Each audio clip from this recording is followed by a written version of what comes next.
Saudi अरब में लातो मनात की पूजा। बिस्मिल्लाहिर्रहमानिर्रहीम। तमाम तारीफ़ें अल्लाह के लिए हैं। हम उसकी तारीफ़ बयान करते हैं और उसी से मदद के तलबगार हैं। मैं गवाही देता हूँ कि अल्लाह के सिवा कोई मबूद बरहक नहीं। नाज़रीन, क़यामत हमारे बहुत करीब आ चुकी है और आज हम सब कुर्बे क़यामत के बिल्कुल आखिरी ज़माने को अपनी आंखों से देख रहे हैं। हम ऐसा क्यों कह रहे हैं? क्योंकि अरब में क़यामत की बहुत बड़ी निशानी पूरी हो चुकी है, जिसका जिक्र कुरान करीम की सूरह नज्म और सही मुस्लिम की एक हदीस में किया गया है। आज की इस वीडियो में हम इसी मुतल्लिक बात करेंगे। दुनिया में आज भी ऐसी कौमें बड़ी तादाद में मौजूद हैं जो खुदाए वाहिद की ज़ात को छोड़कर बुतों की परस्तिश में मुब्तला हैं।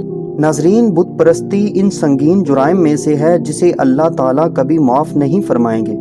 अल्लाह ताला देगर गुनाहों को अपनी रहमत से माफ़ कर सकते हैं, लेकिन बुत परस्ती और शिरको कुफर को बगैर तौबा के हरगिज़ माफ़ नहीं फरमाएंगे।